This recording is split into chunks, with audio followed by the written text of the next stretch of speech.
Hi everyone, this is Brittany from Just Be Crafty. If you're new here, welcome, and if not, thank you so much for coming back.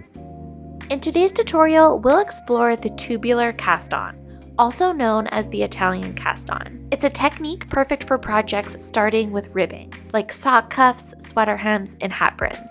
This method gives your edges a stretchy, seamless look, and it rolls your edges beautifully from the front of your work to the back. While this technique is a bit advanced and can be a little tricky, it's totally worth it. We'll cover how to apply it to both 1x1 and 2x2 ribbing, starting with the same setup rows for both. For 2x2 ribbing, we'll have to rearrange our stitches, but I'll guide you through that process as well. This method does add a few extra steps at the beginning, but the polished finish is well worth it. If you're new to this, I recommend practicing on a small sample like I'm doing here first. And be sure to pause and rewind as needed. For today's tutorial, all you'll need is some yarn and a set of straight knitting needles or circular knitting needles. For this cast on, the setup rows are always worked flat, so straight knitting needles are fine initially, but you'll eventually need to switch to circulars if you're joining in the round. To begin the tubular cast on, you'll begin like you would for the long tail cast on, where you estimate the amount of yarn you're going to need to use. I like to estimate in groups of 10 stitches, so for about every 10 stitches, I give myself about 5 to 6 inches,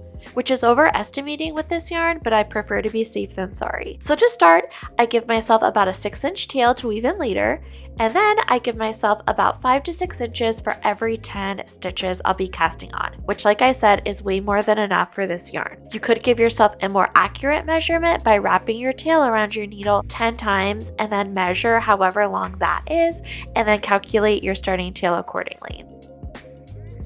Regardless of how you do it, for this tutorial we'll be making a small sample. So pull out a nice long tail from your yarn for about 16 stitches. Grab your yarn and hold with your thumb and pointer finger to sort of create a tent. Your tail will be towards the front and your working yarn that's feeding to your yarn ball will be positioned towards the back. Insert your thumb and pointer finger into the little tent you've created, and then grab both the yarn tail and the working yarn with your 3 remaining fingers. Open your thumb and pointer finger to create tension on the loop you've just created. Now, grab your knitting needle and lay it flat on the yarn being held by your thumb and pointer finger. Press the knitting needle down and under the yarn strand, rotating towards yourself to create a loop on the needle. Pull it out and let's try again. Go ahead and practice this a couple times. This will be our first cast on stitch and will count as a knit stitch. Stabilize the loop on your needle with your pointer finger, and we're now ready to continue on our cast on. We're now going to cast on our next stitch. We're going to go under the strand around our pointer finger and over the strand around our thumb. This is a purl, and you'll see there's a little purl bump. For the next stitch, we're going to go under the strand around our thumb and over the strand around our pointer finger. Let's pull this out and try again.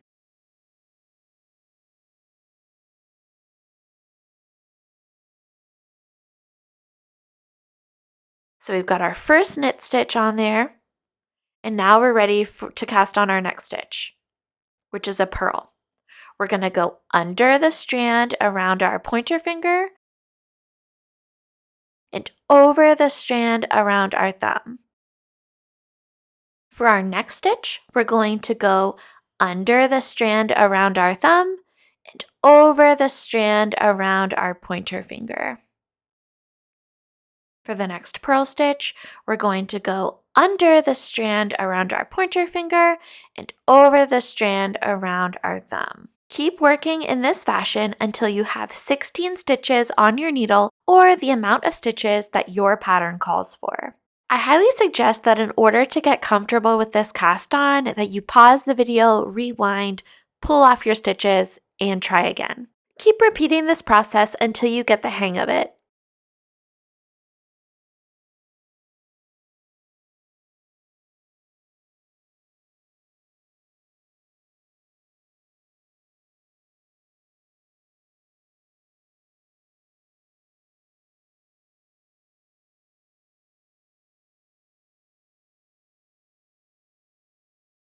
Once you've casted on all of your stitches, keep your left hand as it is and use your right hand to rotate your knitting needle towards yourself and so that it now faces in the opposite direction. You'll notice you've twisted the yarn you're holding onto, and it's this twist that's going to keep your last cast on stitch in place.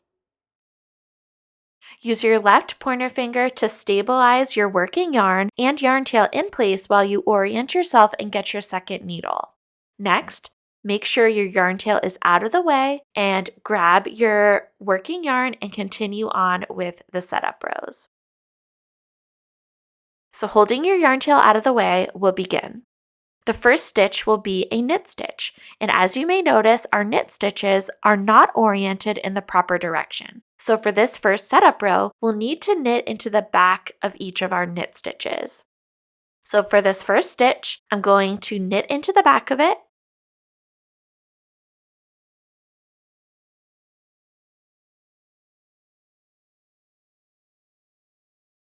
and then the next stitch, it will be a purl stitch. For this, we will bring our yarn to the front, and we will slip this next stitch purlwise and onto our right hand needle. Next, bring the yarn to the back, and we will knit into the back of the next stitch.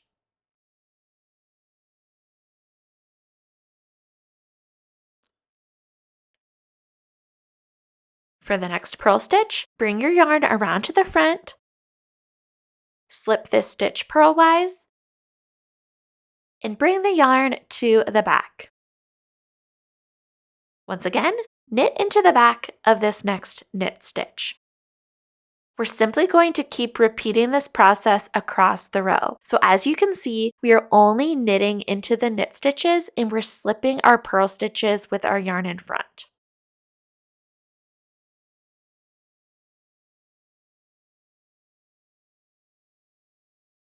So I'm just continuing down my row in this fashion.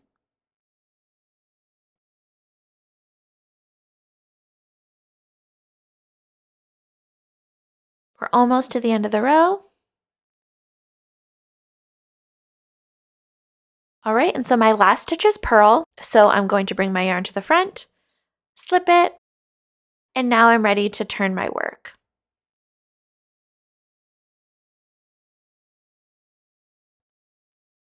Now we're ready to begin our setup row 2. Our knit stitches will now be in the correct orientation, so we can knit into the front of the stitches just like usual. And we're essentially doing the same thing. So into this first stitch, I'm going to knit.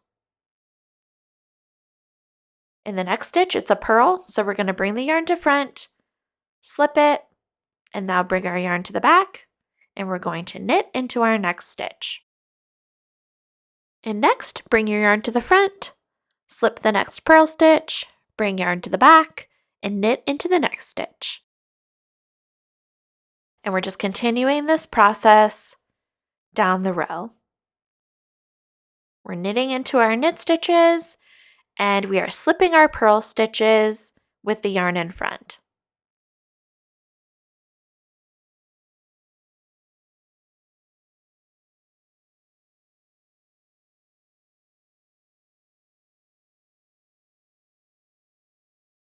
Once again, we got to the last stitch of the row, and it's a purl, so we're just going to slip it with the yarn in front, and now we can turn our work. For setup rows 3 and 4, we're simply repeating row 2. So for the first stitch, we're knitting into it,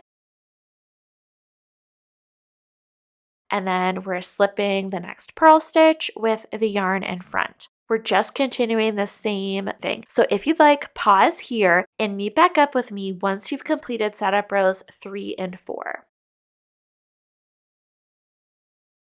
I'm now finishing up setup row number 4, working into my last knit stitch, bringing yarn to front, and slipping my purl stitch. And I can turn my work. So if you are going to be working flat and 1x1 ribbing, you're completely done with the setup rows. You'll now begin working your 1x1 ribbing as described in your pattern. Just make sure you're now purling into your purls and not slipping them anymore.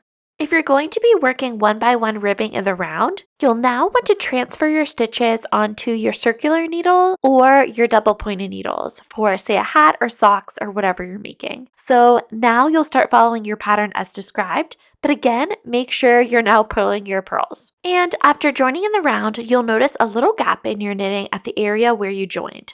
No worries, you'll simply use your tail to stitch it closed later on.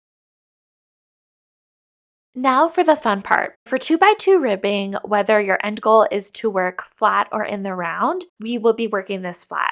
So you can continue on with your straight needles if that's what you are doing. And we will join in the round after reorienting our stitches. All right, so we're going from a knit 1, purl 1 to a knit 2, purl 2.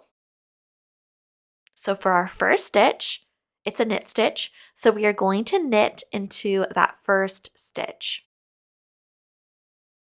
As you can see, our second stitch is a purl, but this stitch after that is a knit. So we want to get that knit stitch in front of our next purl. To do this, we are going to insert our right needle into the next 2 stitches as if to knit them together. And then slide them off of the left needle and on to the right needle. Next, insert your left needle into the first stitch on your right hand needle from front to back and slip it back onto your left needle. Repeat this for the next stitch. We've now reoriented our stitches, so the knit stitch is now in front of the purl stitch. We can now knit into the next stitch and purl into the next 2 stitches. So we'll purl into this stitch and then purl into the next stitch. The next stitch is a knit stitch, so we can go ahead and knit into it. And we'll need to switch the next 2 stitches around. So we're going to do the same thing. Insert your right needle into the next 2 stitches as if to knit together and slide them off of your left needle and onto your right needle. Insert your left needle into the first stitch on your right hand needle from front to back and slip it back onto your left needle. Repeat this for the next stitch.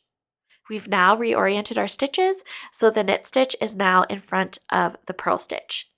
We can now knit into our next stitch and purl the next 2 stitches. We're simply going to keep repeating this process down the row. If this is your first time doing this technique, I highly recommend pulling out your stitches, stopping the video, rewinding, and trying again to really get yourself comfortable, especially the initial cast on part of this. In my opinion, that's the most difficult part of the whole technique. Once you get to the end of the row, your work should now be oriented into 2x2 ribbing.